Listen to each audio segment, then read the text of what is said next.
So welcome to the start of another reading vlog. Let me shuffle some books here. So I love reading fantasies in the summer, and this is my time to read pirate fantasies, mermaid fantasies, siren fantasies, anything that takes place on a ship or out on the open sea or has kind of any of those elements in a fantasy world. I'm there. So the first one that I had picked up for this one is All the Tides of Fate by Adeline Gray. So this is actually the second in this duology. I'm pretty sure it's a duology. This is the second in this duology. So I try to not have too many continuations of series because it's kind of hard to talk about them without either spoiling the first one or, it's kind of hard to figure out what to say about a second book in a series. But I really enjoyed the first one. I read the first one last summer.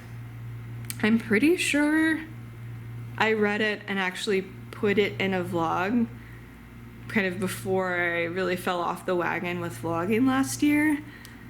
So maybe I can try to see if I can track down which vlog I actually read the first one for and link it down below in case you're curious. But I had a grand time with that one. It was exactly what I wanted. It was the vibes that I wanted for a summer fantasy. I enjoyed the writing. I enjoyed the characters. I enjoyed the world building, the magic. I was there. And you're following... So in the first one, you're following someone who at the time is the princess of this kingdom. And her family's been in power for a long time. There's been this long-standing rule that you can only learn one type of magic, and there are reasons for that. And she ultimately needs to demonstrate that she has control of her magic, and this type of magic is one that's kind of passed down in her family. And she needs to, as the future ruler of this kingdom, she needs to demonstrate that she has control of this type of magic, and she ultimately fails in that test, but ultimately is able to kind of go around and see different parts of the kingdom through the help of a pirate and a ship that he has a connection with and captains, and so she's able to escape. And because I think if she fails that test, ultimately it's not good for her. And so when she fails this test, she needs to escape, and does so on this ship with this pirate. She's able to go around to different parts of the kingdom and learns that basically what she had been taught and when the kingdom had been taught isn't true, and that she basically needs to she basically goes on this journey to uncover the truth about magic in this kingdom, how it relates to her family and her bloodline, and be in a position to be able to come back to her kingdom, to the palace, and not be killed for failing to demonstrate this type of magic and her control of it. And so you're picking up right where we left off from the first one, and I feel like it's been pretty easy. I mean, there definitely are some details that are hazy for me, having read it a year ago, but I feel like it's been easy enough to kind of dive back in, and Adeline Grace has done a good job kind of giving some of the nuggets in a pretty natural way for me to remember some of the key elements of the first book and how it ended and where things were headed, to be able to kind of sink back into it. So I feel like that's been pretty good. And how much do I say about this one? I'll just say that she, in order to really, so she had to make some bargains, some magical bargains at the end of the last book. I won't go into details about what it was or why or what happened, but she basically needs to deal with the consequences of that and she needs to basically right what has been wrong about her family's bloodline and kind of the curse on the magic of that. And there is an object that she needs to find. And so she once again needs to kind of go around to not only gain the support of some of the other islands and some of the other people in this kingdom, but is also trying to find this object for reasons that have to do with her magic and her bloodline. I'll just leave it at that. So we're basically on kind of another adventure going around the kingdom in this ship kind of scenario, and which gives me hope, because that was something I really loved in the first one, was being able to just see different parts of this world and experience them. And I don't know, I just love fantasies set on ships at sea. It's always just been something that's worked for me. And so I'm kind of glad that even though it's different stuff happening, it's not the same story. It is nice that even though it's not the same story, it's not the same setup, I don't expect it to be just a repeat of book one, but we're setting it up so that some of the elements that I really enjoyed in book one, I think might be present in book two. And so I'm excited. I am 125 or so pages in at this point. So yeah, we're checking in the middle of a book for once. So yeah, I'm excited. There are so many summer fantasies that I'm excited to read that hopefully I'll be able to get to this year. And yeah, I'm gonna take you along for the ride, because these are some of my favorite type of fantasies. So I'm pretty pumped. But yeah, I'll check in once I read more. So I have finished All the Tides of Fate by Adeline Gray, so I am done with this duology. I had a really great time with this one. I think I enjoyed the first one a bit more than I enjoyed this one. There just were some plot elements, and I think just a little bit more adventure and magic, and just, I don't know, there's just something about the first one that I enjoyed just a bit more than this one. But I still had a great time following these characters, following the adventures that they're going on. They do go to a few different places in this world and kind of resolve some mysteries, and our main character is trying to figure out some things about what she wants for the future of the kingdom and how she can play a part in that.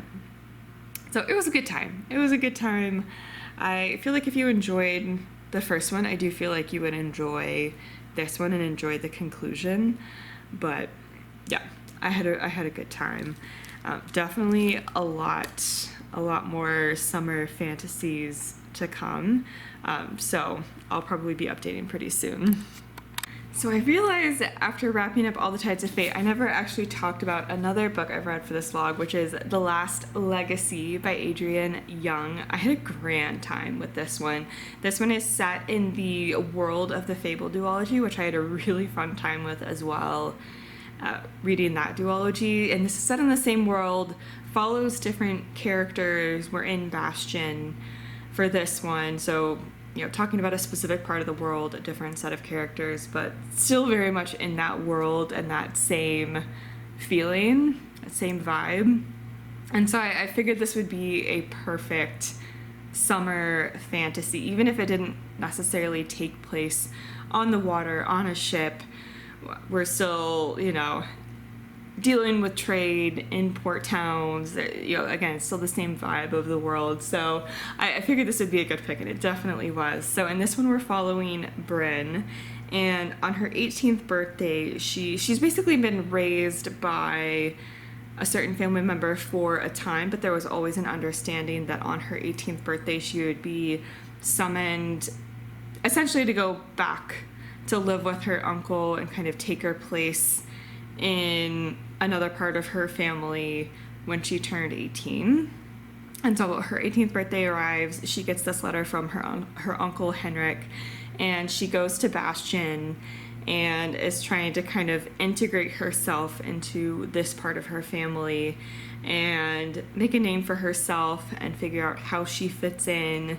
Her uncle is a very powerful person when it comes to trade in this area, and so he basically kind of runs his part of the empire and definitely has very tight control over a lot of what his family does to make sure that things keep running smoothly. And everyone in the family has their kind of portion of what they run, what they do, the part that they focus on. And so she's trying to figure out what that would be for her and how she can fit in to this family. There is someone who's also being raised, kind of taken under the wing by this family, and there's kind of a romance blooming there, but she's also starting to realize how brutal her family is, specifically her uncle, and what the other members of the family have to do to protect themselves from him. And anyway, so she's starting to realize that it's not all what it seemed to be when she imagined coming into this family and being a part of it.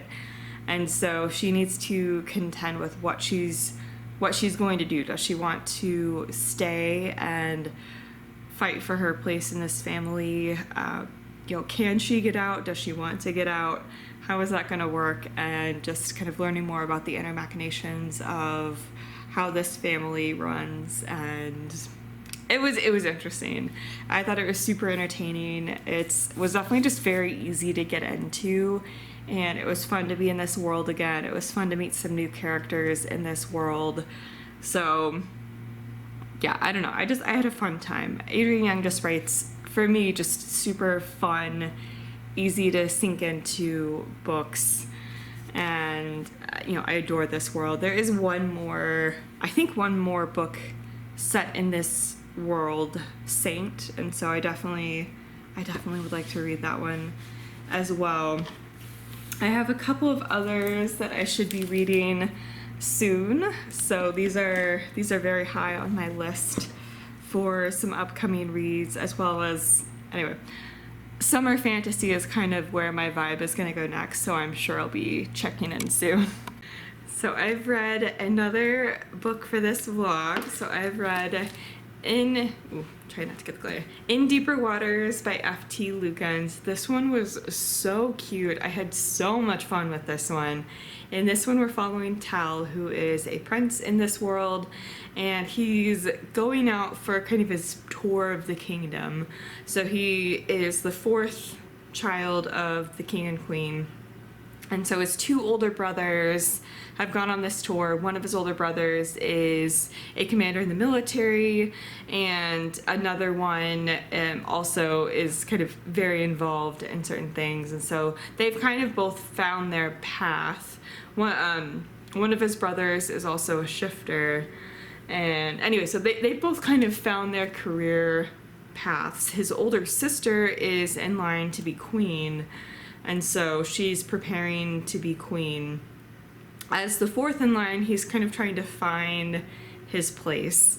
And one thing that he's hidden from the kingdom his whole life is that he has magic, and that he has the kind of magic that his great-grandfather did, and his great-grandfather wreaked a lot of havoc with this magic, and caused so many people to die, caused a lot of problems, and so essentially he's hiding that he has this magic because he doesn't want to be seen as his great-grandfather, and doesn't want to be seen as someone who will be that destructive force in the world with his magic.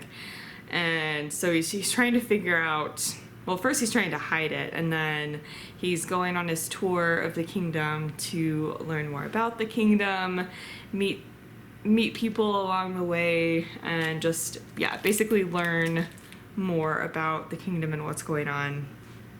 And so, and just find his place, really. As I said, he's trying to find where he's gonna fit into what his siblings have and what the kingdom needs from him. And so he feels very alone, and he in this process of going on this tour is actually kidnapped. And when they're first going on this tour, they actually come across someone named Athlin, who was being held by some other people, and so they're able to kind of let him go. They have some questions that they want him to answer just so that they can get a grip on what the situation was, but Athlin's not very forthcoming with answers. And so, they continue on with this tour. Tal is kidnapped, and Athlin is trying to help get some information to Tal's family, because he knows some information about the kidnapping, and he was trying to help but ultimately couldn't prevent Tal from being kidnapped. But he's trying to get as much information as he can to Tal's family so that they can find him and rescue Tal. So Tal is having a pretty horrific time, being kidnapped. And so, then the story continues of, can his family rescue him?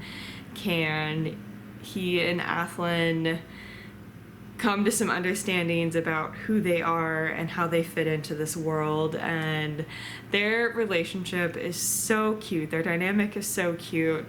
I just had a great time with this one. It was so much fun. It was just really entertaining. So if you're in the mood for just a fun summer fantasy with a bit of romance, a bit of politics, a bit of magic, a bit of piracy, and just all of the above, would recommend. It was a great time. The next one, I've just read one chapter of Skin of the Sea by Natasha Bowen, and so I'm already enjoying the first chapter. Pretty sucked in already, so I'm excited to continue with this one. So our main character is someone who is a mermaid and helps the souls of people lost at sea find peace. And so she's, come across a ship. She's helping some of the souls find peace and find rest, and that's kind of our opening scene. And she's talking to some of her elders, and she too, kind of like Tal, was trying to find her place in this world a little bit as well. But that's just kind of the very beginning introduction, so I'll be sure to talk more once I'm a bit further into that one. But yeah, I am just adoring these summer fantasies. It's hitting the vibe, it's hitting the mood for me. Okay, so I've read a couple more books for this vlog. So I did finish Skin of the Sea by Natasha Bowen. I had just started talking about the very beginning of this. So we're following our main character, Semi, after what I had talked about before. She comes across our other main character, Kola, and he has been tossed from a slave ship. He is still alive when he comes across Semi, or when Semi comes across him, and she isn't supposed to save him. She is supposed to leave him be and then help bless his soul when he passes on. She instead saves him, so she needs to go to the Orisha that she normally speaks with that created the Mamiwata, and she needs to go and ask what to do. So the Orisha that she speaks with says there's a reason that we're only allowed to bless souls and not do anything else. You need to speak with the Grisha who allowed for the creation of the Mamiwata, and then see if you can beg for forgiveness. And so it's an adventure story where, and I'll just, because it's not in the synopsis, I will just say that Kola also has a reason why he wants to go on this adventure. So basically what they need to do is get a couple of rings that will allow them to call on this other Orisha, for Simi to ask for forgiveness for violating the rules of kind of what she was created to do, and then Kola has his own reasons as well. And when she is in human form, I'll just say that she is starting to remember more and more about her life as a human. So she was created and made to be what she is. She was human. And when she's in her human form, she is starting to remember more about her life before, her family, what happened to her. And so, of course, very heavy discussions about the horrors of slavery. There is so much rich and amazing folklore that's being drawn upon here, and traditions. And it was just so cool to go through this adventure with Semi.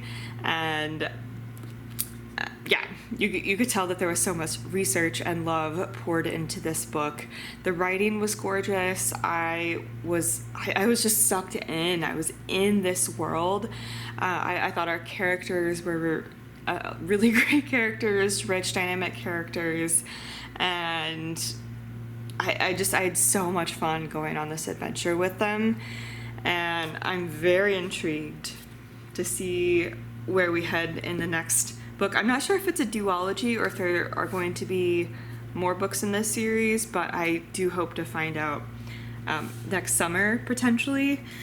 And speaking of next summer, so we have Daughter of the Siren Queen by Trisha Levenseller. I also read this one. This is a second book in a duology. There is going to be a third one coming out in November, but I think it's a standalone that is set in the same world, but not part of a trilogy, if that makes sense. So I think this is still the duology that completes this story, but I will find out next summer. So we got a couple of books on my summer reading list next year, but because this is a continuation of a series, I will just say I had so much fun with this one. It was so great to be back in this world. And Trisha Levenseller just writes fun stories that are easy to get into, entertaining, fast moving, and I thought it was just gripping. I was so entertained. I love our main character. I'll speak of some things in the first book so that I don't spoil anything for the first book, but basically we're following our main character, who is the daughter of both a human and a siren. And the first one, daughter of the Pirate King. So her father is the Pirate King, her mother is a siren. And in the first one, she intentionally gets herself into a situation where she knows she's going to be taken captive on a ship, but she does that so that she can get some information and access to a map that will hopefully lead her and her father to some treasure. So that's kind of the setup of the first one. And so, she is going after this map, she's going after this treasure, she's finding out some things about her parents. In this one, I'll say, that kind of changes some things for her and changes what she wants to do. And so she then kind of reassesses, reevaluates, and just the journey continues to evolve, I'll say. I loved it. I thought it was so entertaining, and I'm very excited to have another book in that series. So I have started another one. I'm not quite halfway through Sing Me to Sleep by Gabby Burton. This one follows Sorsha. And Sorsha is a siren. She is the last siren known to be in her kingdom. Her kingdom, there's kind of a magic border around it that was originally created for the protection of fae and witches and humans who live in this area, to protect them from other creatures who were attacking, or so the story goes. And there's definitely the fae are definitely on top here, and so the witches, some of them are tolerated, but otherwise they're kind of in their own area. The ones that are tolerated because they're useful to the fae, and humans basically are there to be servants, essentially, to the fae. So the fae are really running the show here and want to maintain power. And so our main character is essentially passing as a fae who... So she's trying to kind of hide what happens to her around water. So anyway, she's passing as a fae that is affected by water, and hoping that she'll be able to kind of slide under the radar that way.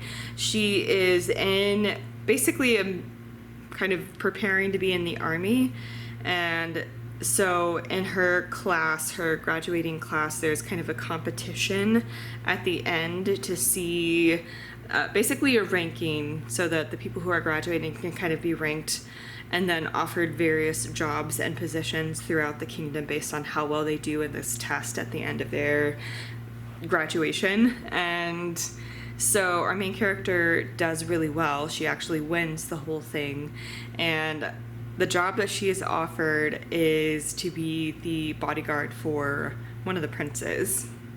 And she initially refuses because it's already dangerous enough for her as a siren, the only siren, the only one because the other ones were basically forced to go out before this magical barrier was created. And, you know, there might have been a few remaining potentially, but like, she doesn't know what happened to them. She knows that she's the only one. And so she needs to hide this, and she doesn't want the scrutiny of the royal family on her. She also doesn't want the scrutiny of the royal family on her sister. It's kind of a found adopted family situation, and her sister is also kind of hiding who she is, and her sister, you know, needs to kind of keep that. And so basically Saoirse doesn't want attention to be drawn to either of them, but people began threatening her sister and blackmailing her, you know, as a threat against her sister. And so she decides to take the post because she thinks that that is going to get her more information on who might be blackmailing her and who might be after her sister. And so, yeah, so it's a really cool setup, and it's a mixture of siren, you know, a siren fantasy plus some interesting politics. And another thing too is that because she's a siren, she is called to kill. And so one of the things that she kind of does on the side to get money to help her family, and in particular to help her sister be able to stay in the school that she's at, is she basically is kind of hired to kill people by this organization. And so that's part of what she does. And so she accepts ultimately the position to be the bodyguard of the prince, but there are also some investigations going on into a killing that was one of the people that Saoirse killed. And so, you know, multiple threads are coming together here. We've got a blackmail plot, a murder investigation plot, we've got royalty involved, we've got sirens. I mean, it's so cool. It's so cool. So I'm having a really great time in this world, just hanging out in this world and just seeing what happens. It's been really entertaining. So I will check in when I finish this one. I think for the moment that's going to be the last one for this vlog, and I will have some other plans coming up, but I'll check in when I finish that one. Okay, so I realized I never actually closed this vlog out. So I read all of these books in June, early July. I was actually reading this one and finished it in early July, and it's currently mid-August, and I'm finally getting around to hopefully being able to edit this soon and finish it. And I was looking at some of the clips and realized I never actually made a final clip. I think I just introduced the setup and kind of my feelings, what was it, halfway through, but I really enjoyed this one. The world was super interesting, the murder mystery, the palace intrigue, just the characters were really cool, the world was just a really, really cool world, and I'm intrigued to see where things go and learn more about the world. So I will definitely be picking up the next one. I had a lot of fun with this one, just like the perfect summer fantasy for sure. So hopefully I'll be able to get this edited soon so that I can get it up as summer is wrapping up, so that it's at least not too terribly late. But anyway, thank you so much for watching. I had such a great time reading all of these summer fantasies. I was living my best summer fantasy life. And yeah, if you've read any of these, let me know what your thoughts were on them. And I will link down below my Instagram and more information about how you can support the Black Lives Matter movement. Subscribe for more bookish content, and I will see you in the next one. Bye, everyone.